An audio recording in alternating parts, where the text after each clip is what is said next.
All right, guys, welcome into our third installment in our Lighten Up series. I know that we have what I intended for this series to be versus how the direction God's taken it has kind of been a little stronger, a little more powerful than I initially intended. In the lightening up process, it's often so much about leaning into feminine energy, right? Feminine, softer, spiritual side. And we need that. But how many of you tonight understand the balance between feminine and masculine? Does anybody have a really good understanding of that? Does everyone weigh in the comments, guys? Do you have a good understanding of the balance of feminine and masculine that is healthy for all of us? As women, we should not really be 100% feminine. Men should not be 100% masculine. It's not about male and female. It's about a balance of feminine and masculine. Angela says, not really. Kawana says, I don't. Here's a good example. Linda says, I have good understanding. Good. It's balance. Yes. So feminine energy is the energy of being. Think about receiving. It's peaceful. It's quiet strength, right? Peaceful, receiving. Think about sex. Who's receiving? In heterosexual sex, who's receiving, right? Feminine is receiving, masculine is giving, right? You've never met a more masculine man than when he's giving, graciousness, generosity, right? So feminine energy is based in the softer side of our natural tendencies. It is the energy of nurturing our children, nurturing our babies. It is the energy of caregiving. It is the energy of service, right? It is the energy that is needed when we need to be able to be still and connect with God. It is the energy of peace, right? Anybody else got some more adjectives for feminine? As we lean into feminine, right? It is the energy of divine femininity and softness. Okay?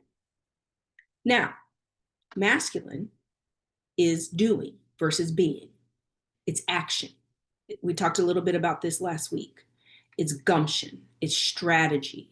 If you think of feminine as being, thinking and overthinking isn't really part of feminine.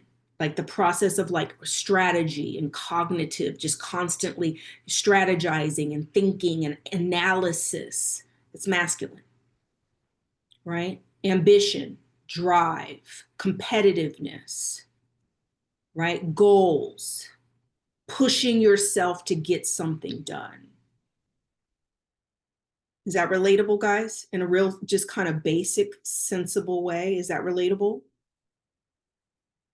Why do we love masculine men?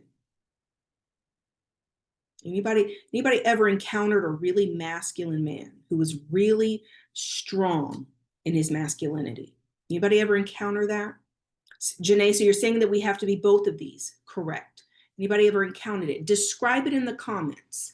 In the comments, describe this masculine man. Just if you encountered him in public, someone's friend, someone's husband. Shay says protected, protectors, providers, hard work ethic, determination, right? Strong security, leader, well-spoken, provider, dedicated. His word is his bond. He's going to do what he says he's going to do.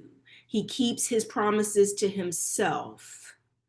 He wakes up early, works hard for his family. Dependable. Angela said opinionated. They're strong. They've got strong views. They've got a made up mind. They've got strong beliefs. Now, if it starts tipping over into heavy and it's not balanced out with feminine, anybody ever encountered that? Where we get over into some toxic masculinity, where it gets over into misogyny, gets into abusive, manipulative, controlling. We know what that looks like. Narcissism, right? Somebody said narcissist. That's right. Bill said, yes, he had a very commanding energy. He wasn't a harsh person at all, but was a natural leader. Great examples, guys. What do you think of femininity? And you think of somebody a woman you encountered who was very feminine. Describe her in the comments. Very feminine. Linda says you. Thank you so much, Linda. Right? Kind, sweet, non-judgmental, well-dressed, confident, right? Sexy without trying or overdoing it. And that's how I think of feminine, is kind of like a softer sexiness, nurturing, loving, caring, right? Now, Manuela says reliable, right? Femininity is also reliable. She's kind, she's consistent. Now, the balance of that, we introduced this concept last week. We began to talk about balancing this out.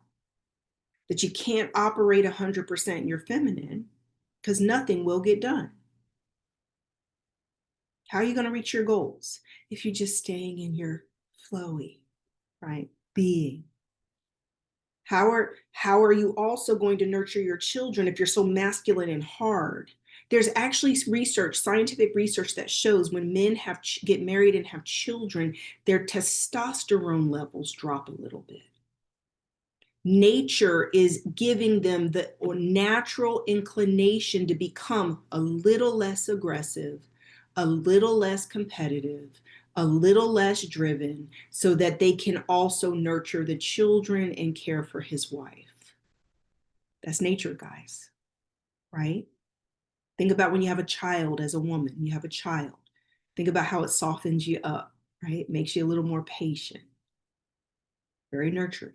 So in men and women, we're supposed to have a balance of these things, because nobody wants a jerk, ultra super masculine man who's an asshole, right? We want kind men, loving men, patient men, generous, gracious, right? Still firm. His word is his word, but at the same time, understanding, right? Janae says was married to one, not fun. When I met Carrie, it was one of the things, I was grown, y'all. I was almost 40 when I met Carrie. I had a mature mindset. I knew what a husband looked like at that point. I knew what a good man looked like, what it feels like, what is the character and integrity of a good man who's simultaneously strong, but yet soft when he needs to be, right? That I can trust him. I can lean on him and know that he's not judging me. I don't have to be guarded, right? So when it comes to our class tonight, I want to talk about when we're leaning too far into our feminine or our masculine and the balance that's needed. Either way, when you lean too heavily into your feminine or masculine, depending on the area it's in, you're in the danger zone. You're in the danger zone. What do I mean by that? Not applying the right energy to specific areas of your life, you are going to be aimless, or you're not going to be getting the results you want. Here's a common one. In my dating coaching, matchmaking, love coaching, and all the years that I did it, I would encounter the professional woman, okay? Professional, strong woman who was trying to use that same persona that had brought her so much success professionally. She was trying to date like that. Is that relatable to anyone? You're showing up in your masculine energy with men, but then you're wondering why it doesn't get the results you want. Men don't date women because they want to date another man. My husband told me one time, because I was way in my masculine, God had to work on me. And he was like, if I wanted to date a man, I would have dated a man. I would have married a man, right? I want to be with someone soft and kind and loving. He wasn't saying it because he wanted to take advantage of me or manipulate me. It's that before I learned how to I was so great at compartmentalizing my masculine and feminine, wearing the right hat when I was dating. But somehow when I got married, I reverted into some bad behavior, some bad habits, and became too independent, too strong in times, especially when our marriage was rocky. When things were not great, things were not going as planned, my default is strength. My default is my masculine, y'all, right? That's my default. And I think that's many of us. When we don't feel safe, right? When we feel attacked, we're going to go into our masculine because our sense is survival, strength. We need to be strong, right? And so recognizing the different sides of your life that need the different sides of you, because this is very important. And what I have found in working with women for years and years is that the wires have gotten crossed. The wires have gotten crossed. We are supposed to be operating in our masculine when it comes to goals and endeavors. We're not supposed to be operating in our masculine 100% of the time. Now, in the comments, I would like you to describe an area because we're going to go into our goal homework from last week. And I want to start talking about goals. But in the comments, I would like you to put a specific area of that where you want to see greater success. In the comment, what type of goal do you have? Where do you want to see change? In the comments. What is that next level dream? What's that next chapter of your life look like? What is that next level of thriving look like for you? What does your thriving season look like? What's missing right now? Fill in the blank. What's missing right now?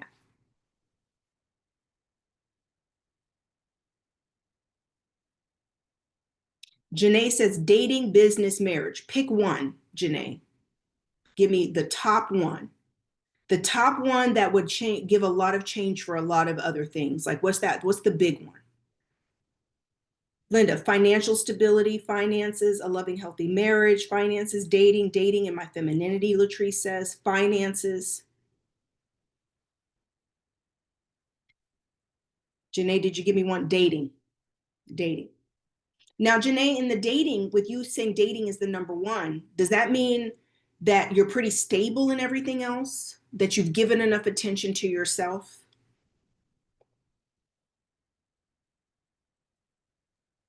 For the most part, I feel like it. I've worked myself to a good place with my finances to where my credit score is great. So I don't really need to feel like I need to focus there. Okay. Um, my business, that's always been ongoing. So I'm putting more into it. I'm doing more education now with that versus starting it. Okay. I'm educating myself first now, then I'm going to start it. So in the middle of that, I'm trying to date the best positive way I can. Okay. I got you. I just wanted to make it some clarity. I just wanted to make sure, right? Because sometimes what we choose to focus on could be an emotional choice. So let me say this, Janae, thank you so much for your input. Yes, ma'am. Let me say this, guys.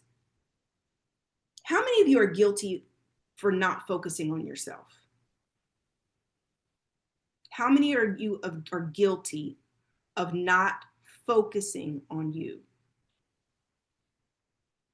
Me, Meg, me, Rashida, me, Nikki.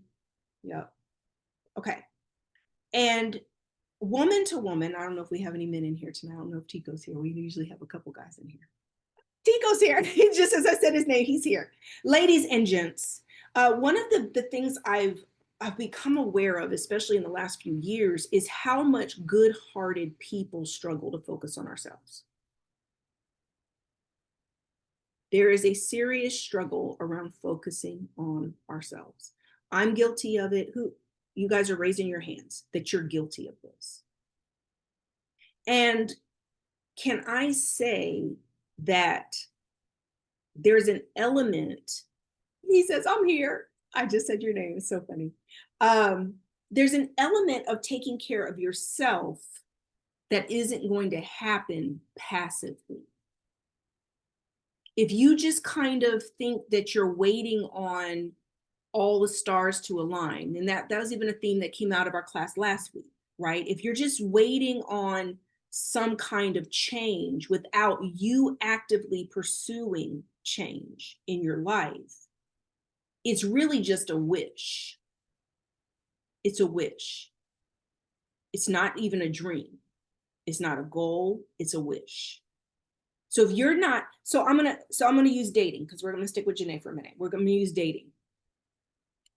So in dating, there's a part of it that's masculine and there's a part of it that's feminine.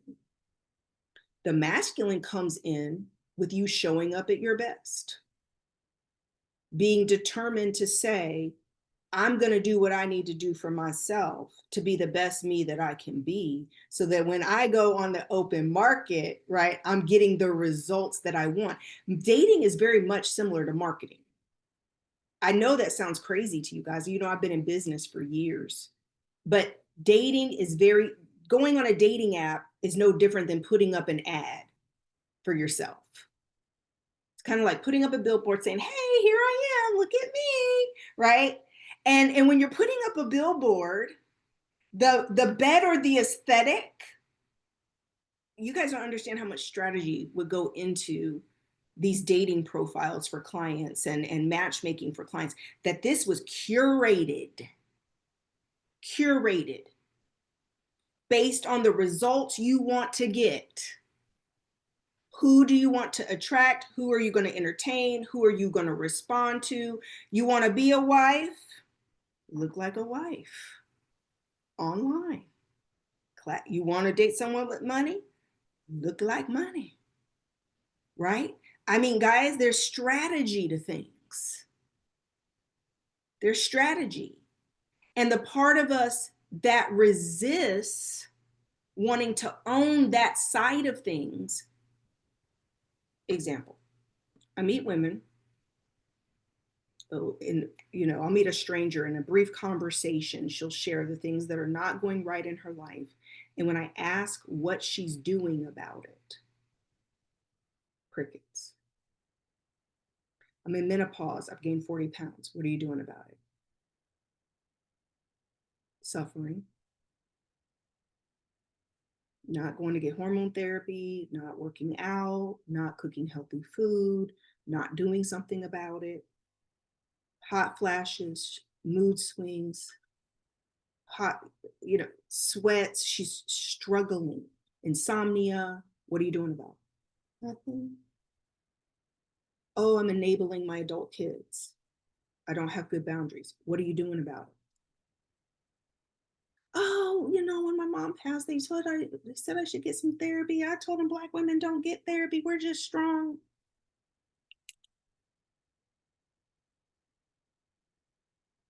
What are you doing about it? Right? No, seriously, guys. What are you doing about it? Because anything that you is in your awareness that needs to change and you're not doing anything about it, it's a choice. You are right where you want to be.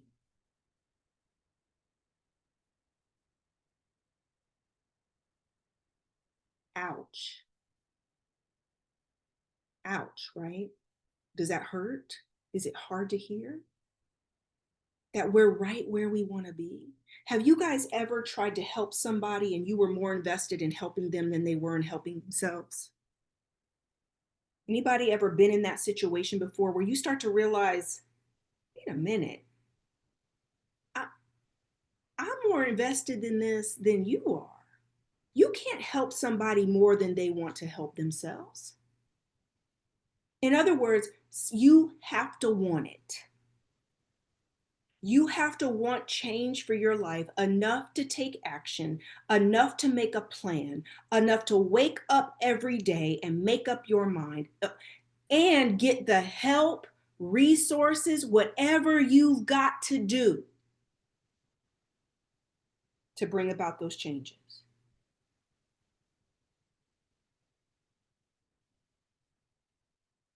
This is personal accountability. Feminine will have you leaning in to wanting or subconsciously waiting to be rescued. Waiting for somebody or something outside of yourself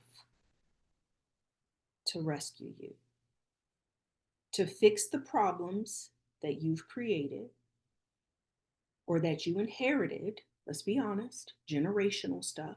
We've inherited quite a bit of stuff. But our ancestors, your parents can't fix it. Your grandparents can't fix it. It's up to you. Now, God supports us. Faith without works is dead. You've got to take action.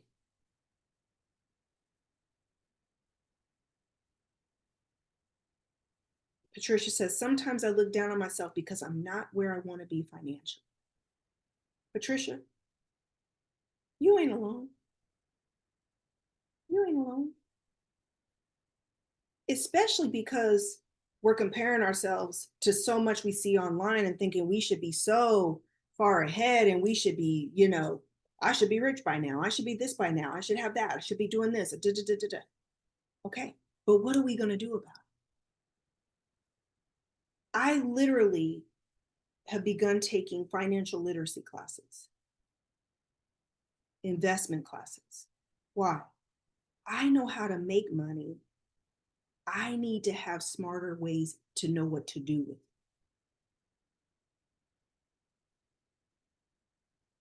That means if I'm signing up for financial literacy classes, guys, and I've made millions, I'm saying to you, where are you at? What do you got going on? What do you need to humble yourself to say, I'm not good at this. I need to work on this. I need to get better in these areas, right? If I have $1,000 to invest, what am I going to do with it? Isn't that a good question? Not instead of the ego and brain getting, when I get $1,000,000, when I get $100,000. No, if you had $1,000 to invest right now, instead of sitting in savings and you want to double that money, what would you do with it? Or what can you do with it? Isn't that a good question? Isn't that a really good question, guys? Because for most of us, we've been taught to save, but we don't know how to make money with our money, invest and build wealth. I'm talking to somebody, right? Rachel says, sometimes I blame myself for always picking or selecting the wrong person in dating. Now, listen, I am now coming back into a full season of full on power. So y'all notice the spirit of our classes have begun to go a little more into the tough love, empowerment, right? Why? Because that's what gets things done. It's what moves the needle. In these areas where you want to see change and you are saying this is a goal, it is going to challenge every single part of you. As I'm coming up out of this kind of softer, quieter, learning to balance out my feminine, I'm coming back in to balance out the masculine with the feminine. As I'm revving back up and re-emerging, guys, I'm waking up like, okay, it's time to make some money. It's time to get some things going. I got to wake up with some goals and some direction. I've been over here chilling. Thank God for my husband. I'm grateful. Don't get me wrong, guys. I'm grateful. However, it's time to activate. It's time to lean in. How many of you know you've been lying to yourself? You say you want it. Janae says gumption. That part, gumption. How many of you know you've been saying to yourself, I want it, I want to lose weight, I want a man, I want, but do you really? Shay said, that's me. Guilty as charged. Emma raised her hand, but not doing anything about it. Who's guilty? Who is guilty of saying, I want to do this, I want to do that, but zero, practically zero strategy, practically zero effort, zero focus, aimless, makes us, why do we do that? A lot of the time, maybe we haven't been taught. If we haven't had role models that have taught us to get up, make up your mind, set goals, and go after it, then it hasn't been role modeled for you. I'm not, come on. Who had go getter parents? You know, I mean, so honestly, classes like this, books, education, mindfulness, right? Being, here's one of the things I've done for years. I've had this innate sense since I was young that I could have anything that exists. That I just always felt from the time I was young, there's nothing's being held back from me, nothing that, you know, there's nothing that I can't have. There's nobody that's better than me or deserves things more than me. So I made up my mind, if there was something I set my sights on, I would go and study the people who were successful in that area. What do people look like who are super successful at dating and getting married seemingly whenever they want? What does that look like? How does that operate? Right off the top of my head, I can tell you it is a balance between the masculine and feminine and showing up confident. Confident. Confidence is universally sexy. Boundaries, being your own person, having your own goals. What is that? Self esteem, self worth, which is why on the surface this can seem like, oh, I'll just do this. People want to take all these classes. It's like when I was teaching my dating courses and stuff, and I realized people are looking for like these get married quick schemes. They want a shortcut. They want to know the secret sauce to snagging a man and having a soft life. There, listen, that's not the way any of this works, because you can front and fake like you got us, like you are a certain way, but if that's not who you are and you don't embody that, eventually the truth of how you're operating and how you really feel is going to come out. You can only fake it so much.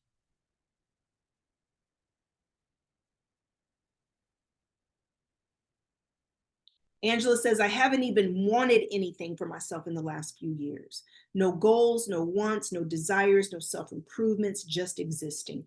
And can we say that's also very much a danger zone, Angela? That's a danger zone. When you're fuzzy and cloudy and you're not clear-headed and you're just existing and you're on autopilot and you're waking up every day. I was just talking to a friend today, talking about how this is a danger zone, because it's in this space where you can attract users, abusers. You'll settle for things less than what you deserve, less than below your birthright. You'll put up with things, you'll choose things, right, that are not right for you. You'll settle because you're in a bad place or a bad headspace, a bad energy space, spiritually speaking. You'll settle for the wrong job. You'll settle for less money. You'll settle for somebody who don't treat you right. You'll settle for toxic friends. Come on now. Kids walking all over you, talking to you any kind of way, right? How do we get out of this space? Therapy, spiritual healing classes, books, spiritual surrender, emotional cathartic release, soul therapy workshop. Angela says, yep, and I've made some bad decisions during that time. What else? Retail therapy.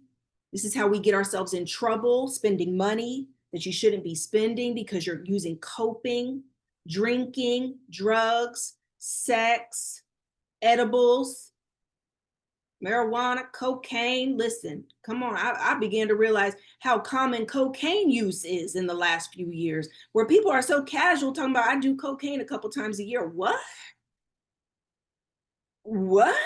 Like, oh no, this is really what's going on out here. Rachel says, my home is getting very cluttered, hoarding, chaos, messiness. It represents what's going on in your mind. Y'all, people out here doing coke when they're drunk just to not be tipsy and be able to keep partying. Oh no, it's real. My oldest son was telling me about. Like, I gotta stay in touch with the young people, right? I gotta know what's going on out here in these streets. They're like, Mom, oh my God, you're so getting old. I'm like, I don't care. I want to know. Meg says it's true. Coke is normal. It is. People are popping it like they're just taking a diet pill. Like they need an upper. They need something to give them a little pick me up. Right. And Denise says it's bad when you do retail therapy in Goodwill. Now I have too much stuff. Right? Come on. What do you do when you're lonely? How many of you are using different things as distractions that are not healthy? I'll never forget one of my coaches, I won't name any names. She came to a graduation for my certified abundant life coaches, and in healing class, I prophesied to her and God told her to stop dating for 2 years. 2 years to stop dating. When God works through me, I don't even pay attention to what I say. You could ask me, what did God say in that time? I'll be like, I don't even remember what God was saying. But she told me, God said to not date for 2 years. Oh my God, 2 years. I didn't even realize it about her, but she was using dating as a major distraction, men as a distraction. And she was trying to launch a business. She was trying to get out of the classroom and retire from teaching. She wanted to run her business full time. God told her to not date for 2 years. She was losing her mind for a minute because she didn't know what she was going to do, because it was her drug of choice. Men and attention from men was her drug of choice. Hey, have a few drinks, go out, have some fun with the guy, forget about your problems, right? Meg says, I was at a party a while ago. Someone did it right in front of me. I was like, heck no, you at the wrong party. Meg, they were getting loose up in that party. You had to go, mama. Right? So, in other words, what are the secretive behaviors that you're trying to play off as normal? So, Janae says, I'm still trying to say people are doing crack. I didn't say crack, Janae. I said cocaine, not crack. They're not crackheads. They're just doing a little bump. They call it bump, little bumps, just a little pick me up. Right? She says, still the same thing. No, Janae took it all the way left. Okay. But no, what are your secret habits? Secret habits that are keeping you stuck, that are blocking your blessings and sabotaging your success. I was a binge eater. Who in here is a binge eater, an emotional eater? I wouldn't eat that all the time, but when I did, it was like, what do they call it? Fog eating or storm eating, where you go in, it's like, don't let me be tired. Don't let me not be feeling good. I would just go in the kitchen, and next thing you know, I would eat like 1,500 calories like it was nothing, just eating. Emotional eating, binge eating. My top drugs of choice were overworking, workaholic, overeating, and overspending, in a vicious cycle of those three things. Vicious cycle.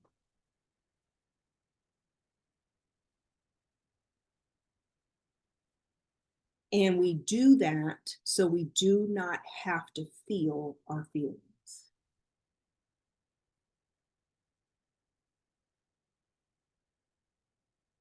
That's what's going on underneath the coping. You don't want to feel your feelings. It's that simple. You don't want to feel your feelings. So we try to numb out our feelings. How many of you know the truth will set you free? The truth will set you free. You've got to get real with yourself. You've got to get honest with yourself. Here's a question.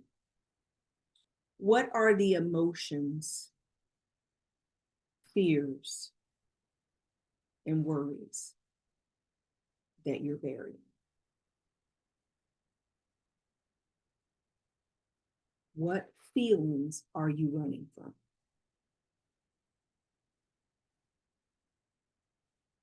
You don't have to put in the comments. You can just think for yourself, just to yourself. What are the feelings that you're running from? Candace says rejection.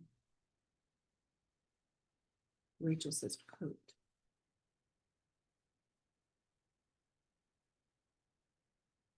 Sadness makes us feeling like a failure. Latrice, not good enough.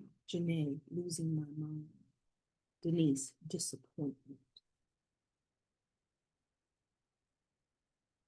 Kawana says trauma, past trauma, just trauma, big T, little t, childhood trauma, teenage trauma. Michelle says betrayal. Betrayal.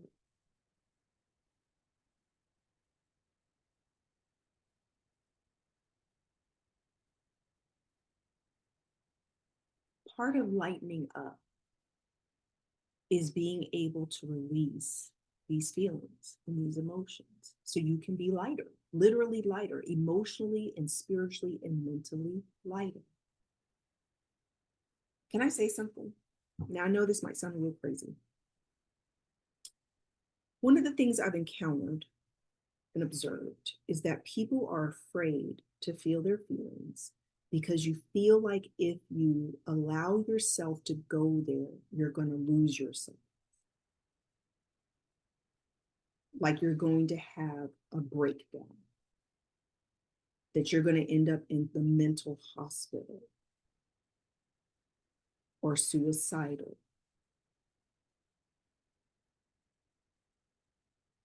I think that that's a lot of people's common fears about leaning in to deeper healing, is that if I have to really go there, Rebecca, I feel like I'm going to lose myself. Can I tell you something? You are, but not in the way you think. It's called ego death. And your brain is actively trying to get you from going there because it knows, your ego knows that once you go there and you surrender all to God is the breakthrough. There's a breakdown to break through. But if you keep avoiding the breakdown, you don't get the breakthrough. If you keep avoiding the truth of your feelings, what is the truth? The truth is that it's bad. It hurt. It was devastating. It was wrong. It's heartbreaking. The truth is we have to be able to make peace with what happened. And we have to be able to make peace with ourselves and sit with ourselves to feel those feelings and release them. I saw this thing one time. This has been my experience. There's only really about a 72-hour window if you really allow yourself to feel the feelings. That has been the longest extent. It's about a 2 to 3 day process if you really allow yourself to feel all the feelings. You're only going to stay there for a couple days. How many here are afraid to go there because you feel like you're going to be stuck forever? You're going to get depressed. You're not ever going to come out of it, right? Can I also say that a lot of the depression and stuckness you feel is from not touching in and really digging deep into your true emotions. And it leaves you with a level of depression and sadness because you feel overwhelmed by what you went through. But going through the grieving process to reach that level of acceptance. It happened. You can't change it. It doesn't define me. I accept that these people are who they are. They did what they did. I did what I did. And it is now time for me to bury it and move on. Janae says, I used to feel that way, but after your soul therapy session, I do anymore. Soul therapy workshop. That's what it's for. And Janae, I've noticed in my soul therapy workshops that there's people who come ready to let go, And then there's people who aren't ready yet. And when you really are ready, when you come to that class with a made up mind that I'm going to leave all of this in this room, I'm going to leave this, I'm going to leave these people, I'm going to leave this pain in this room. And I'm going to leave it right here. And when I walk out, I won't be the same. And anybody who makes up their mind to do that receives that miracle. Elisa says, acceptance is the key. It has healed me in more ways than I imagined. Janae says, yep, that was what it was for me. You know, I came ready. Janae was ready, y'all. She was ready. So, goals. Am I making a clear connection about goals with the struggle to reach goals, the struggle to set goals and hold ourselves accountable to reach them, is connected to an overall passiveness, an overall lack of focus and accountability to do the hard things. Do the hard things. Hold yourself accountable and stick to it for what you say you want.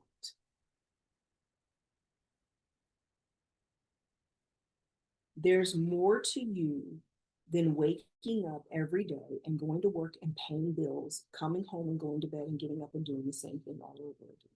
There's more to you than that rinse and repeat cycle.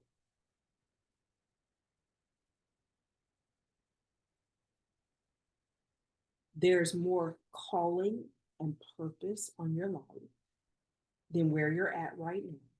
There's a thriving season, a thriving era that you're being called into. You wouldn't be in this class right now. You wouldn't be sitting in here with me. You would not be showing up. It is the same 41, 42 of y'all every week in class with me. Y'all are so consistent because I've not even been promoting it to try to grow this or anything. When I say it's the consistency for me, right? Y'all serious. Which means your soul is craving more than where you've been. My message to you tonight is, what are you going to do about it?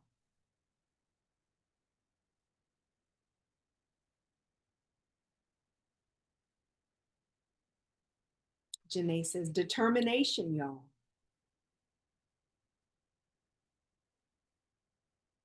For some of you, it is about leaning into investing in yourself, focusing on yourself like you've never done before.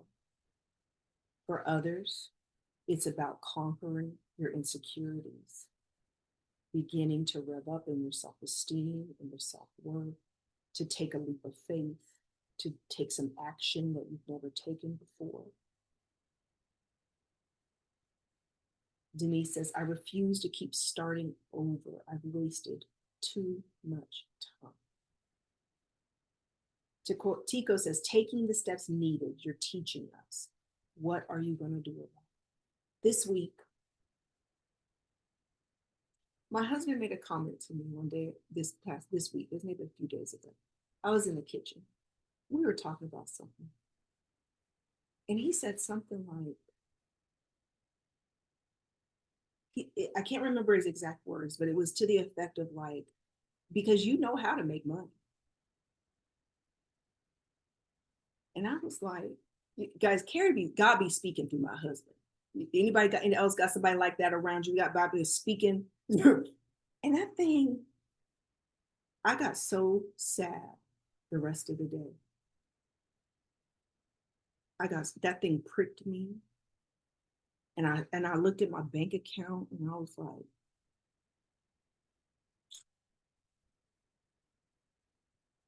yeah, this ain't looking like it's supposed to.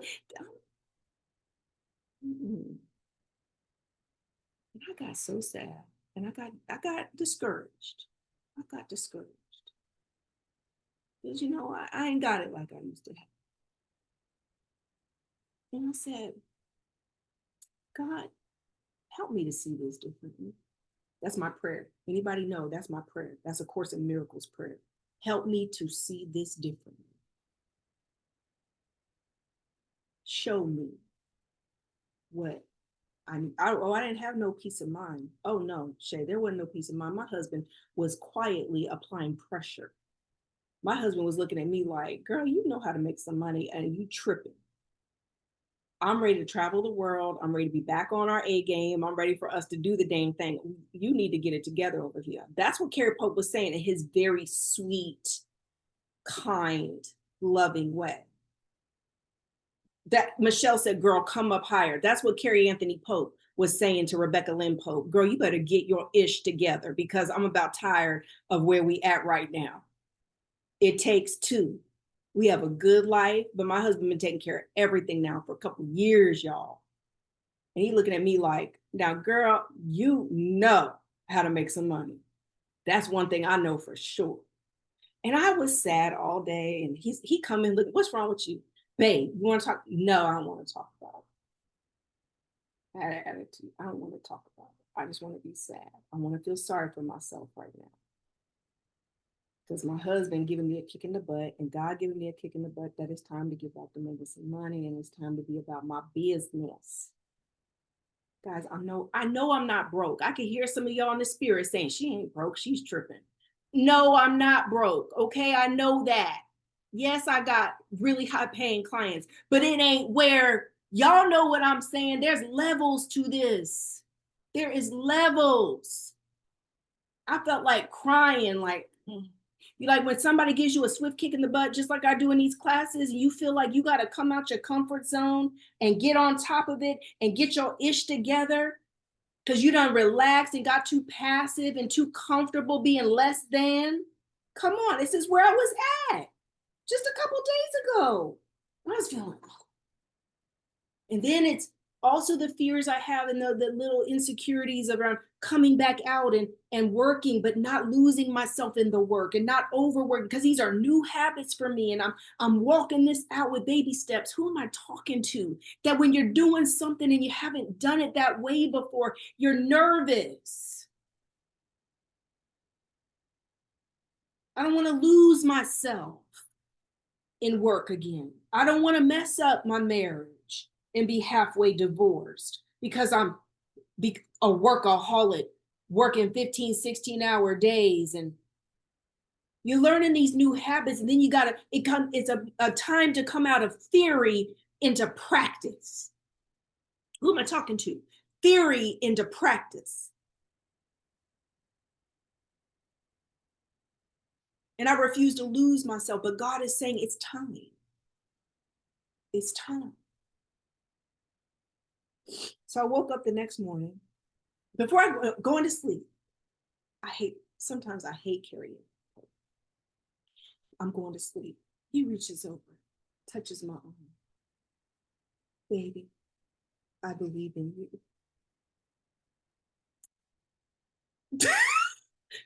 What? Baby, I believe in you. That's what he said before I went to sleep. Like, come on, girl. Kind of like, yes, very sweet, but also like, I know you've been upset all day. It's okay. I believe in you. You got this. And I went to sleep and I wasn't happy. I went to sleep. Right. Janae said, get off me, Carrie. Right. And I woke up. And I woke up in my power. I woke up. He's ready for the pity party to end. Yes. Yes. Remember when I've been talking about how we've been in old seasons and we have habits and patterns we built in the old season, and I'm waking up in my soft wife life, cooking and cleaning and shopping and not doing a whole lot of anything and barely working. And my husband's looking at me like, nah, that was cute for a while. Like, that's all fine and good, but we got stuff to do. I'm not so, what do they call it? Trag wife, whatever those wives are. They're talking about, because it's a whole thing now with all this soft wife life stuff and soft life stuff. It's like these cookie cutter wives who don't do anything, and it's a whole brag, and that ain't me. If I mess around and don't find realize my earning potential in life, hello, my husband didn't marry some woman who don't make money. He didn't marry a woman who's just chilling all day. Rebecca says she ain't making ice cream from scratch. This part, sourdough batch kits and what? No, no. Rebecca's meant to be on a beach somewhere, going live, teaching a class from Bora Bora. Hey guys, we're over here for a month, right? Like that's me. That's me. How I'm born to live. So I woke up and there was just this shift. And I woke up saying, let's go. I started working on my soul therapy certification to certify soul therapists. I was working on my client stuff because I kind of just gotten into, just a, what do you call it? Procrastination and just not that energy, that go. I woke up in it and said, okay, let's go. Let's go. Right? Linda says, I took a leap of faith and left corporate America since October of last year. When I say blind faith, testimony to come, Linda, congratulations. Congratulations, honey. Amy says, ready for his teammate to get her head back in the game. Yes. We're about to launch a ministry, an actual church. It's taken this long. We're about to launch a church. It's been a long time coming for me. And this morning we're having coffee, we're talking, and listen, when I say God has pressed us. Thank you, God. To where God would not let us be comfortable. How many of you know that oftentimes we don't do what God's calling us to do or step out to do the next thing until we're uncomfortable? Very uncomfortable. Nothing gets created out of comfort zones. How many of you can relate to this? That if you are living your life and you think everything's working and everything's good, and it's like, I told Carrie, I said, if it was up to us, we would be making love, traveling, and making money. Rinse and repeat. That's what me and Carrie Pope would be doing if it was just up to us. And God had to interrupt us. God had to make us uncomfortable to get our attention. Keep knocking. God had to literally keep getting our attention. Denise says, that is so good. This is where I'm at currently, totally uncomfortable. Totally uncomfortable. Because I said, Carrie, God knows. If we were living our best life now, every now and then, it just like it has before when we've been doing real well, we'll talk about doing a ministry. Oh, we should. Oh, it's so needed. Oh, people need it. Oh. And then we go right back to spending money, making love, going out to eat, and traveling. God knows exactly where you need to be for what you need to do in this next season of life. We're both prophetic. We're both anointed. We're both, the calling on our lives is so high, but we're multi-gifted.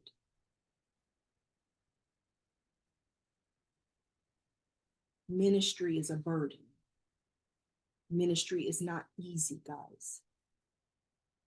It's a whole lot easier. The people who go after ministry and want to be in the spotlight and do everything, I'm like,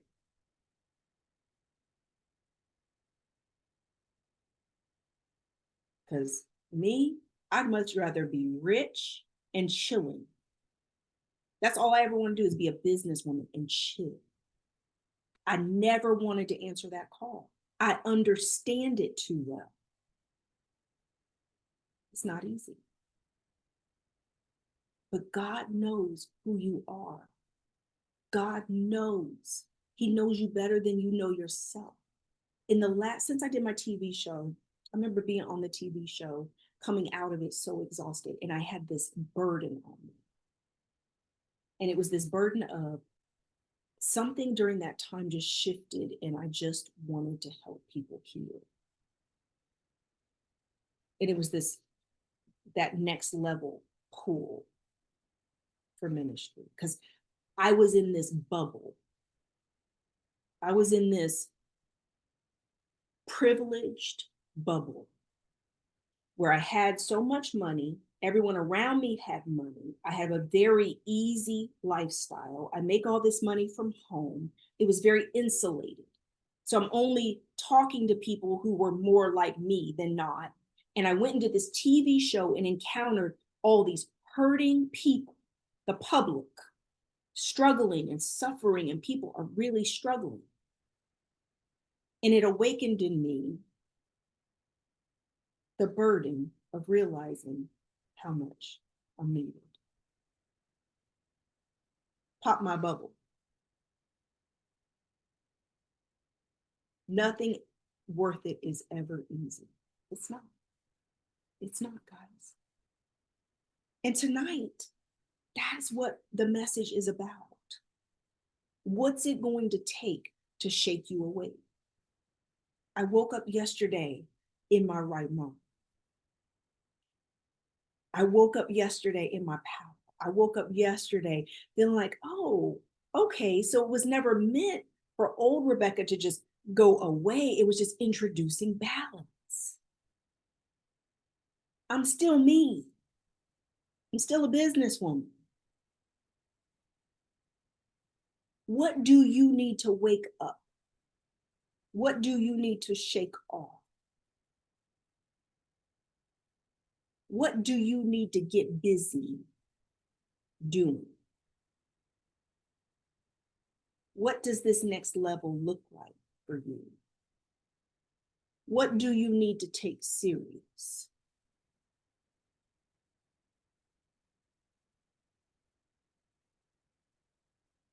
What are you being passive about, waiting to be rescued?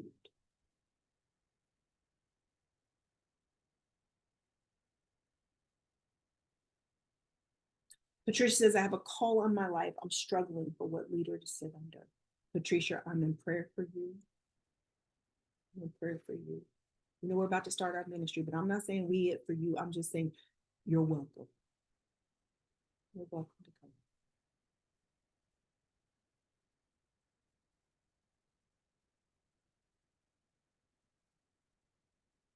It's time to thrive, y'all. It's time to thrive. Okay, 8 o'clock. Questions? Last minute? Any last comments, thoughts, questions? Rachel, I can see the goal, the dream, but I'm having a hard time getting there. Rachel, where are you at? Janae said, oh no, not homework again. Janae does not like our homework, y'all. Who did their homework from last week? And Rachel, I'm coming to you. Who did their homework for last week? Who set a goal and began to make a plan? In the comments, who set a goal and began to make a plan? Chrissy says, I did. Check in. Accountability. Check in. Me. Okay. I did too, I guess. Janae is so hilarious. She was that kid. And her mom's a teacher. She's the worst. You know what? It's always the teacher's kids. Just like the preacher's kids, it's always the teacher's kids who don't want to do their work. So funny. Wrote it on the whiteboard and all. Look at Tico. Tico's the A+ student. He's the 4.0. He goes the extra mile, right? The extra mile. Charlita says work in progress. Okay, I'll take it. Michelle says did it in executing. Did it in executing. Rachel, I'm coming to you because you wanted a little bit of clarity. Rachel, what's got you stumbled? What's got you struggling? I just it just seems like it seems like my picker is off. I meet people. I don't I'm in sales, so I don't have a problem with meeting people. I don't have a problem with talking to people. I don't have a problem with coming up to people. That's my norm. That's where I'm most comfortable. I don't have a problem with presenting. It's selecting the right person. It's really getting to know all their faces, I guess you could say, all their, the good face, the ugly face, the first face you meet, it's just, yeah, it's that part. And like, in sales, like you were saying, I'm a workaholic. So I've been rep of the year 5 times. I'm, I have my own house. I go Yeah. on trips. That's nothing. I'm looking for that next level. I've been married. So I'm Okay. looking, and I'm divorced. So I'm looking for that next level person And that what was missing in your marriage? Did you marry the wrong type? I did. I And married the wrong type. what was he like? Well, okay. In a lot of ways, he had a lot of things like my dad, because I've always liked a well-dressed man, a good smelling man. I've always liked a hardworking man. What I didn't know about him was that he was on the down low. So yeah, exactly. Exactly. That right there. That right there. So, and learning that, You're afraid of that now? Is that become like a fear? um, I'm not afraid of that. What I'm afraid of is the other part of the download part. It's the cheating, the sneaking, the lying, the manipulating, the not being honest, not being trustworthy. He wasn't good with money and I am. So we had that kind of friction in our marriage. I was a planner, a saver, pay all the bills the first of the month, and what you got left, you pay Are yourself. you are you subconsciously, well, first of all, do you like men who are prettier than you? Well, I'm attracted to I'm attracted to 'em. But I mean, they don't have to be prettier than me, but Well, let's just talk, let me dig into it for 1 second. I mean, I'm Mhm, already running over on time, but I'm going to just dig into it really quickly. mhm, Ladies, you should be way prettier than any man you're with.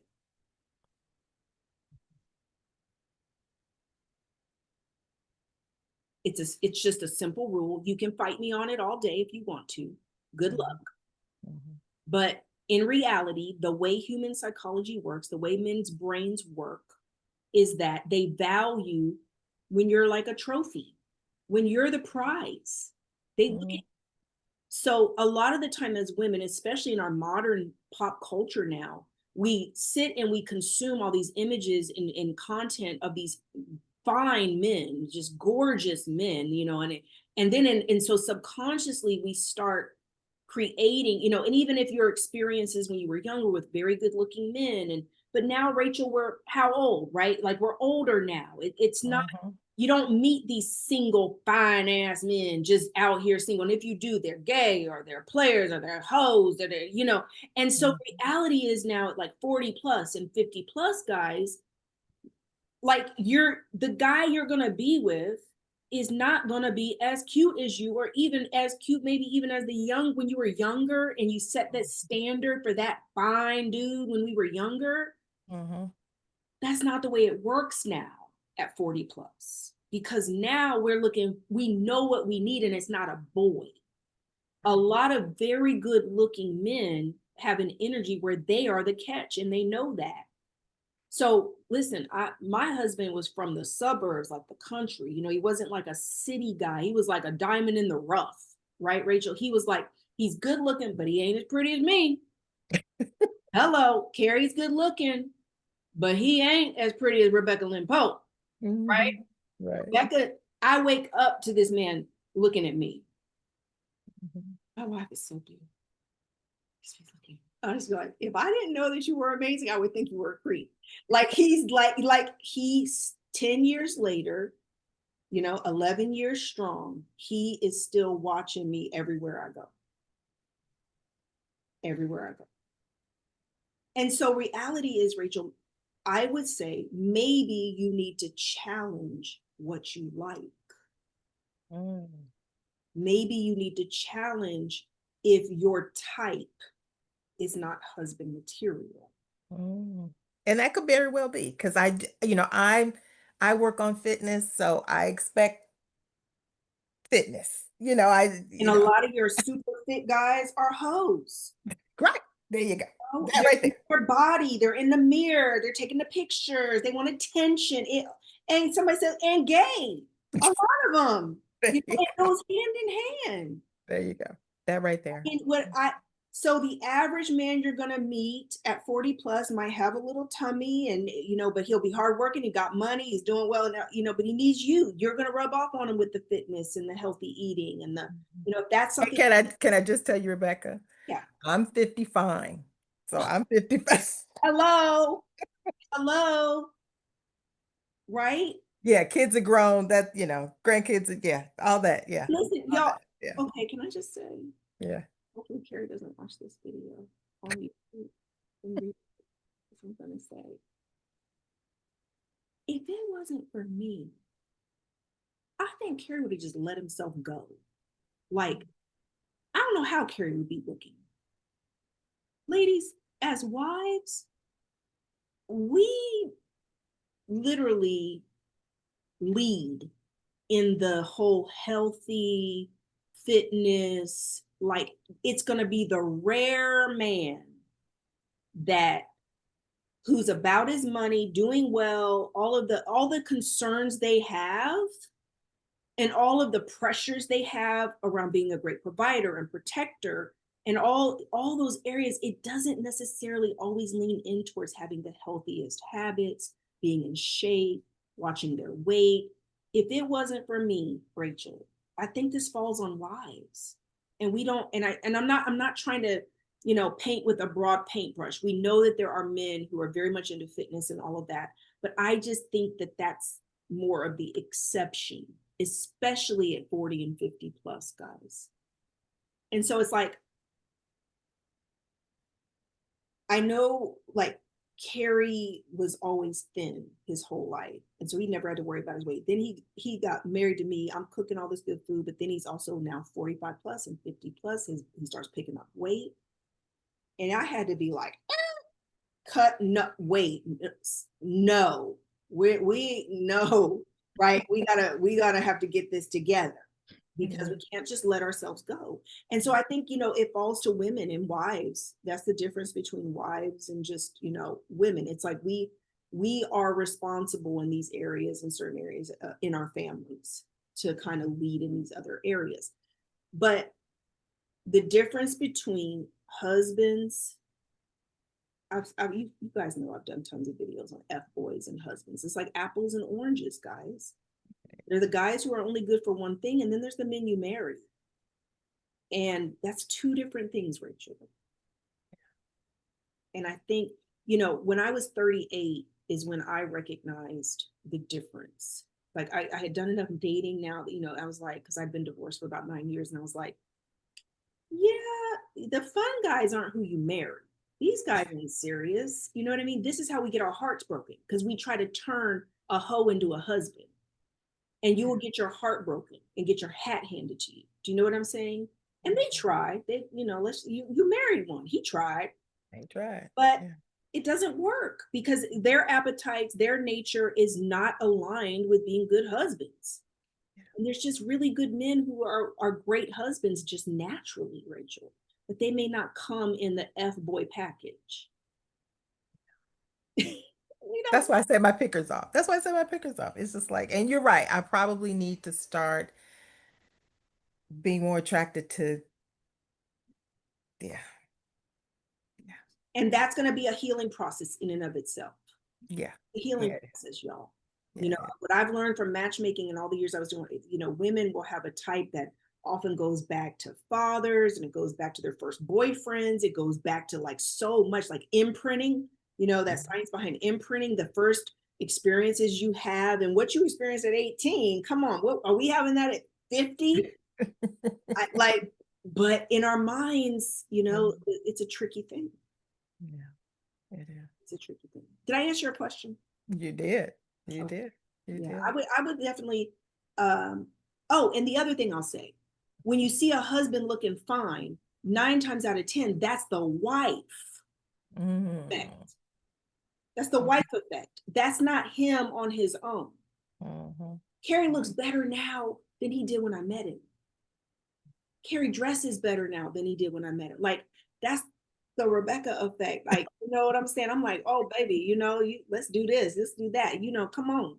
And I mean, they'll do it because they love you. They fall in love. They're like, sure, babe, whatever you want me to do, I'll do it. Like, you know, he over there making money. He just wants his wife to be happy. He wants a peaceful home. Okay, I answered your question. Thank you, Rachel, for your question. All right, guys, listen. I know we're having fun. I want our classes to be fun. I also want tough love, because I know that some of what I say and what I share is a kick in the butt. But isn't that what we need? Isn't that what we need, guys? Our friends won't tell us. We need the swift kick in the butt to do the harder things.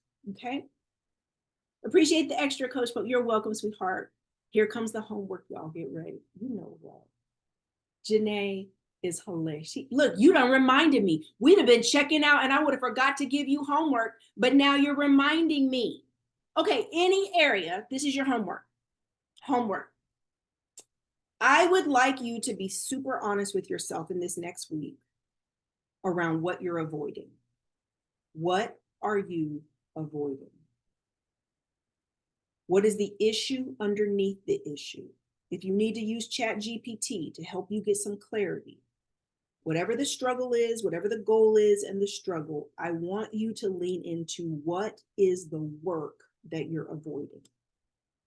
What are the underlying issues that you're avoiding? What are the fears? What are the action steps that you're avoiding? Some of you need to be in therapy. Look, I heard it crystal clear in the spirit. Some of you need to be in therapy. You guys know I believe in therapy. I will book a therapy session with my therapist so fast. Look, I'm having a tough day. Dr. Pam, just a vent, just to let her tell me how it is and get me straight. You guys need a great therapist. You cannot figure all this out on your own. Elisa says BetterHelp. It's on my link, guys. They're one of my sponsors.